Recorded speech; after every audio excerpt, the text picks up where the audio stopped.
to be the best ever. The man everyone wants to beat is last year's winner, the flying Spaniard, Toyota's Carlos Sainz. I believe that this year it will be a little bit harder for us.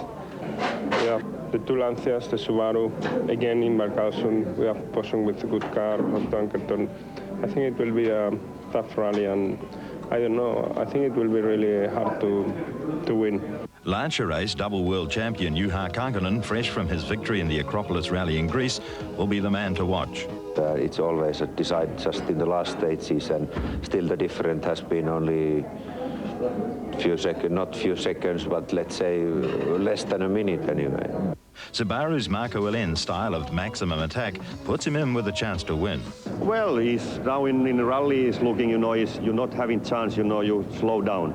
Like in Acropolis, you go first stage and until finish last stage, flat out. No tactic, That means you go 100 or sometimes 110%. The other half of the Lancia pair is Didier Auriol. Second to Sainz in the World Championship last year, this is his first time in New Zealand.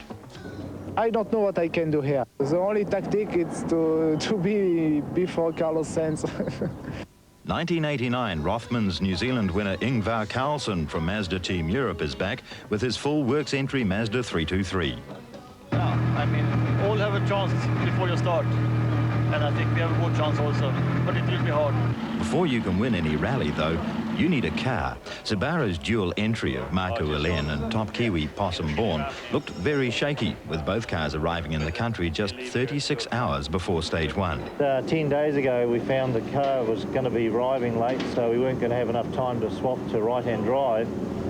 So what we did is we went and got a left-hand drive car, and we've gone around the rally 3 times since then just to get used to it.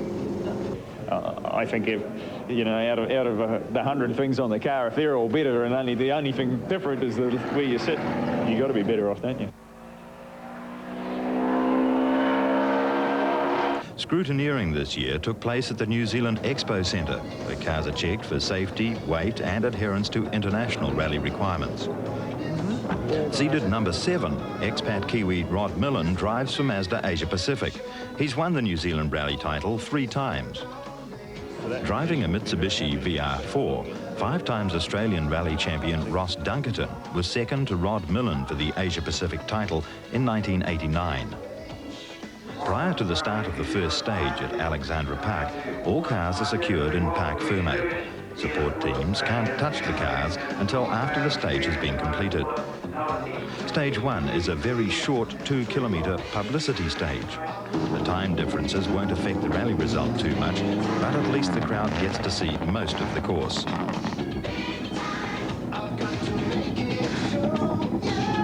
Number 1 seed Carlos Sainz is first away.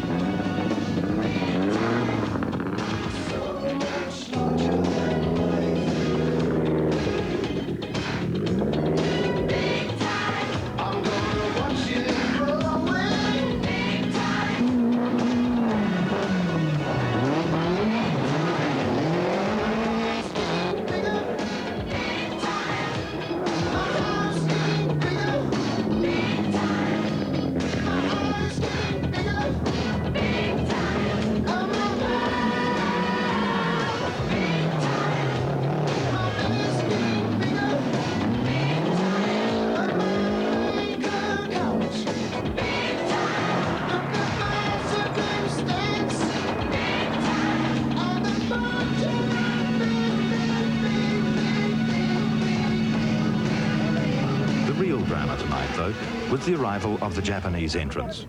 The ship carrying their cars broke down several hundred kilometres off the coast and had to be towed in. Only through cooperation of the Ports Authority, Customs and the MOT escorting the cars at high speed did they make it.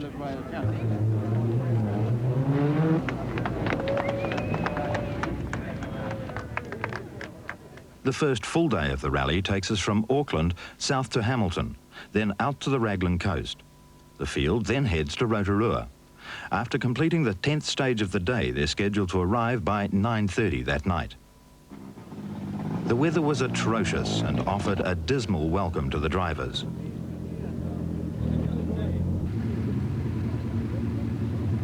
I'll go quickly, but leave a little bit there, we hope. It normally takes about 5 or 6 hours to get used to. just how much sideways you can go, as long as we don't go too much. Flat out. Flat out all the way. As fast as the little car will go. Unfortunately, Ray Wilson blew his engine on the way to the start of stage 2 and retired.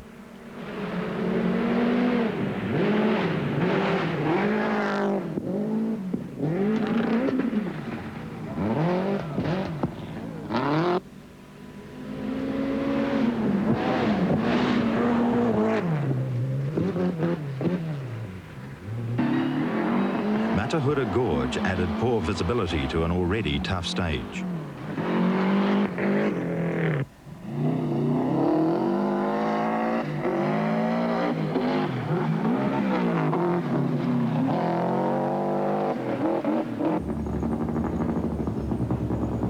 The first regroup of the day saw Sainz with a 5-second lead over Kankanen.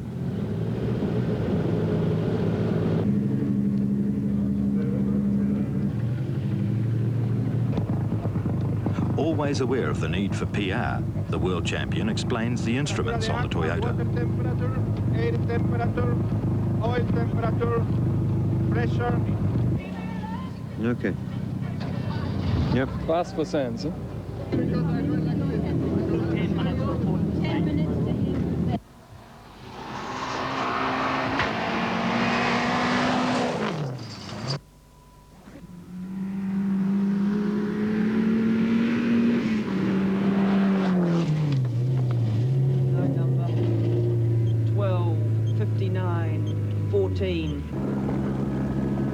Each special stage is cleared by 3 non-competing zero cars, just to make sure that everyone, man and beast, stays clear until the last car has passed. The Whaanga coast near Raglan offers no better visibility.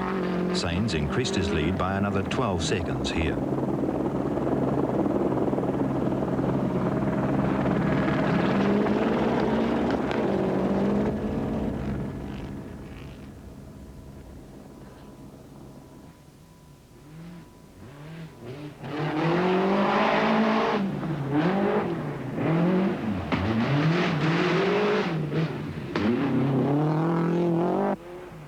Disaster for Carlson. He unbelievably runs out of gas 5 kilometres from the end of this stage and drops 40 places. Tragedy too for Possum Bourne. A blown turbo ends his rally early once more. Oh, we had some engine trouble in stage 6 and it was the end of that. You know, we can change everything else pretty smartly, but you're not allowed to change the engine, so we had to pull out. The gauge showed about 20 litres when we was asking for petrol, and we asked to fill 15 more. But the gauge was not going lower than 20, so maybe it was nearly empty when we ordered 15. And my co-driver had to run to the finish and he was running in with it, so he was losing about 35 minutes.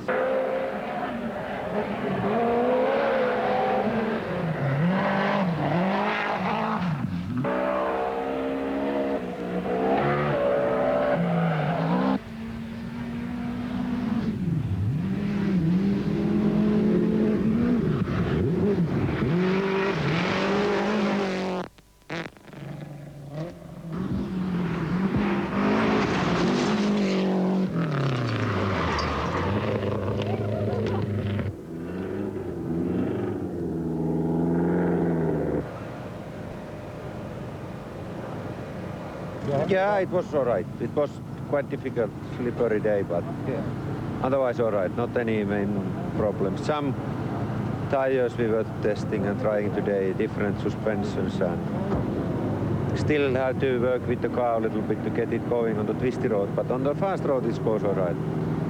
We will see tomorrow how it's. I don't know if it's going to rain or not, but I hope not. It's nice to drive rallies sometimes in sunshine.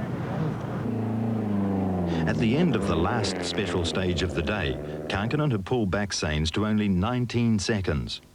The end of the first day saw a heavy toll on competitors. 11 had by now ended their rally.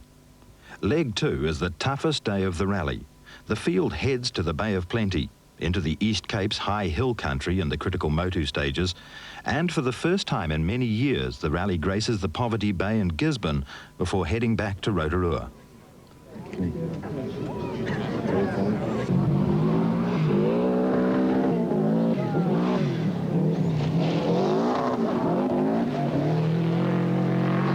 With Carlson way down the field, Rod Millen was Mazda's only hope of a top finish.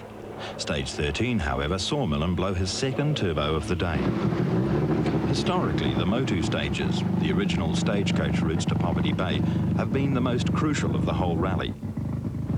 With no other access to the stages, most support crews can't make contact for the next 3 stages.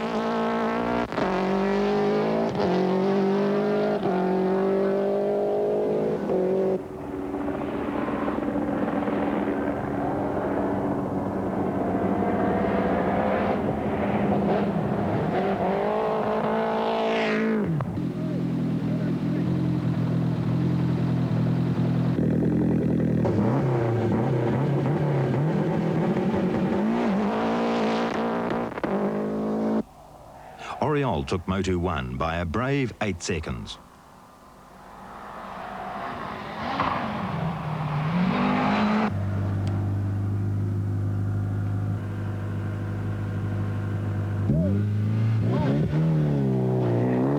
Finland's Tommi Markkanen, Group N winner in 3 rallies last year, was handsomely ahead at the start of this stage, but blew a head gasket.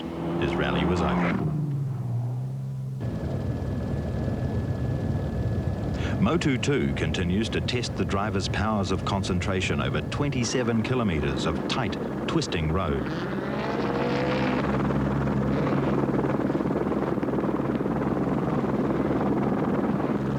Sainz was upstaged again by the flying Frenchman Oriol, but managed to beat Kankkunen by 2 seconds.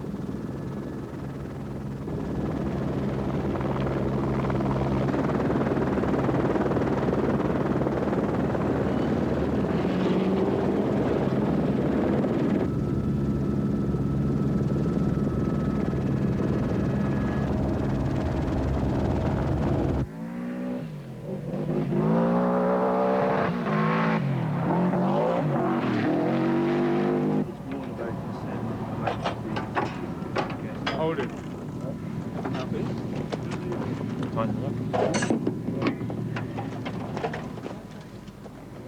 Well, we have just Kankkunen the spin in the stage, and Oriol, it was very near to go off the road, but he can keep the car on the road, but he touched on some fence, you know, and but nothing serious, just a little bit on the door.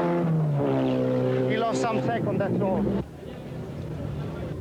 I would like to have more gap, but I'm happy. Well, I have in the first 2 Motu in problem, you know, our engine is too tight and our turbo is not well. But last stage are coming quite well, you know, not big difference, but you know, first 3 car is going very well. I'm really coming flat out, but I pay all the time. Yeah, no, we're pretty thrilled to get through the motor. We had a bit of a problem in the last one where we went off the road, so you know, we're not there yet by a long shot. We're just minus a mirror. Yeah, we went straight off and through a Cocky's fence and had to come back through his paddock and out of the gate again, so we were pretty lucky, I think. 5, 4, 3, 2... The standard production Group N story came alive today after Markkanen retired. The lead changed 3 times in 3 stages between Ross Meekings, Brian Watkin and Yoshi Fujimoto, sharing the lead with current Australian rally champion Ed Ordinsky. At the end of stage 17, Ross Meekings held a narrow 14-second lead over fellow Kiwi Brian Watkin. Stokes comes close to losing the Big Sierra here and has battled with Allport for first Kiwi. The scenic splendour of Ruakaka was disturbed briefly today by the continuing fight at the front of the field.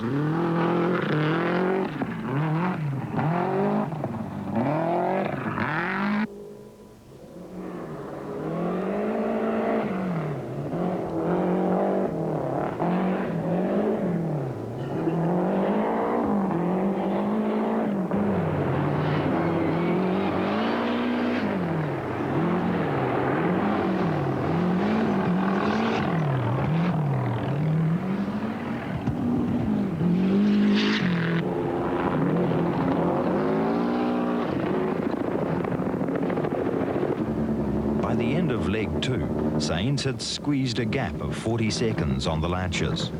Oriol succumbed to the pressure, and a mistake on the last stage cost him all he'd gained on the Motu stages. The Spanish bull was still ahead, but the atmosphere was tense. Tokoroa Forest lay ahead. Today should decide the outcome.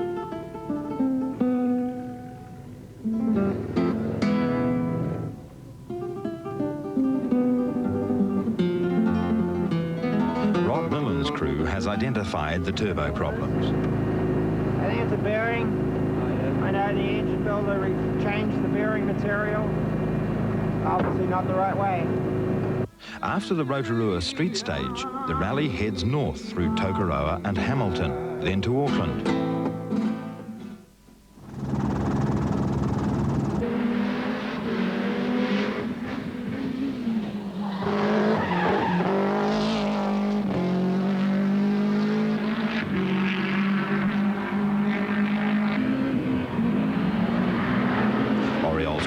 Is now paying more attention.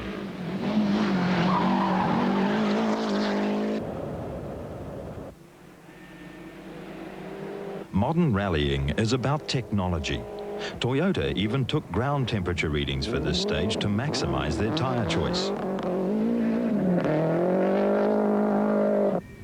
Too late, both Lanciers made the wrong choice and struggled to hang on in the icy forests, losing a massive 25 seconds each.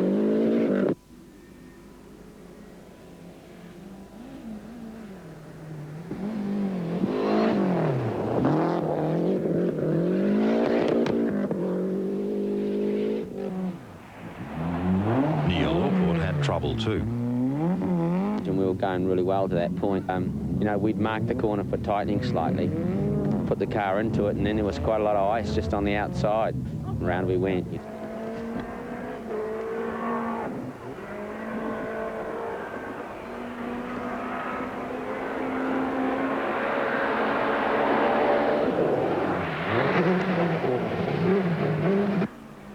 The second Tokoroa stage proved the talent of Oriol. Still on the wrong tyres, he wins the stage.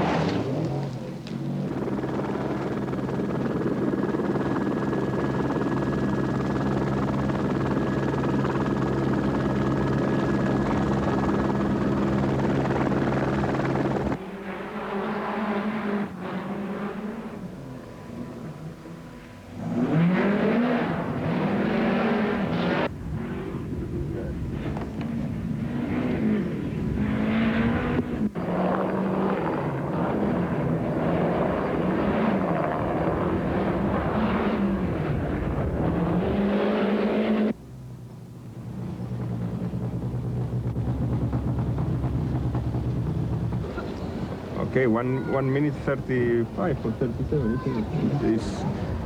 It's not a lot of it. It's good difference, but it's not a lot of one puncture and that's it. And last year I have a puncture in the last day and losing 1 minute, so you have to be careful and never relax. Yes, Carlos has been very fast this morning. I don't know what I do now because I think it's difficult for take you are now. Mystery Creek in Hamilton is always a favourite for spectators. Fast and twisty, it tests the co-drivers as much as the drivers.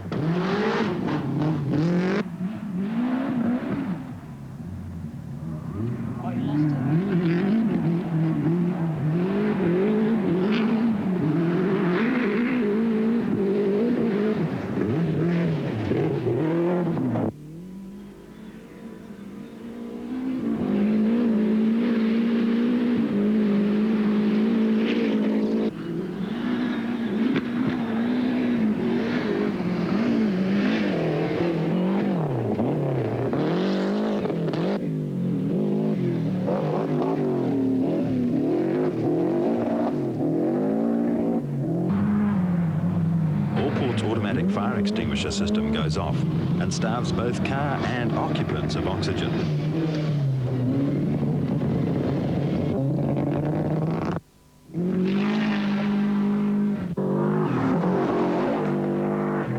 With Allport losing 30 seconds at Mystery Creek, Brian Stokes takes first New Zealander once more. The last forestry stage of the day claims Aussie Ross Dunkerton. Inside wheel got caught in on the left-hand corner and then just threw us right over. Breathe all right? Had it before, Fred. Back in Auckland, the final stage was a short blast around Manukau City. Allport's first Kiwi again.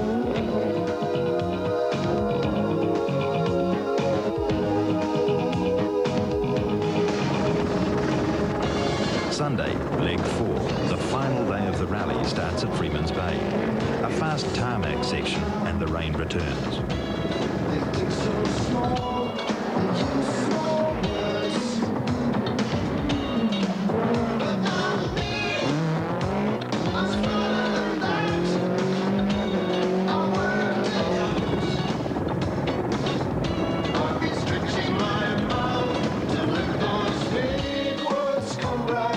Riverhead Forest, and Allport grabs another 6 seconds on Stokes. But Carlson blitzes everyone.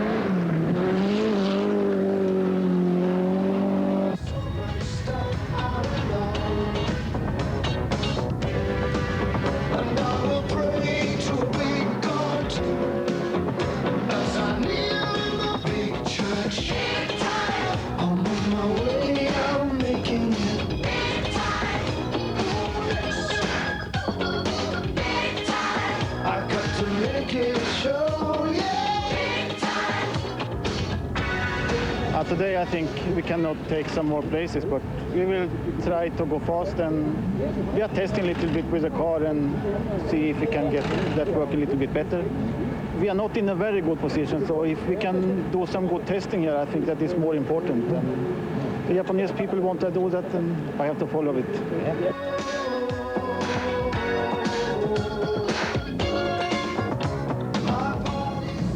The Ellerslie stage this afternoon, is that going to be a top speed area? Well, I hope not. You know, I'd like to think I've got a bit of a margin before I go there, because it's, you know, you certainly won't be able to win the rally there, but you know, you can definitely lose it. So with all the grass in the middle and the rain that we've had, it'll be really easy to go for a skid out into the, you know, into the middle there and get stuck or something and waste 10 or 15 seconds real easy. Final stage in this year's rally is an afternoon at Ellerslie.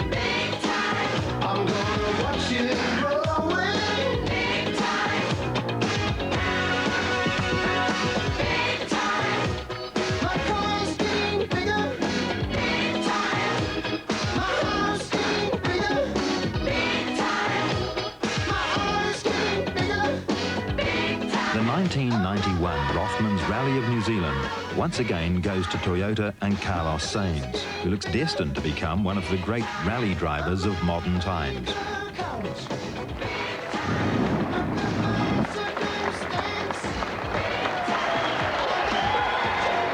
The happiest man, though, must be first Kiwi Neil Allport, soundly beating both Mazda factory teams and coming in 5th overall.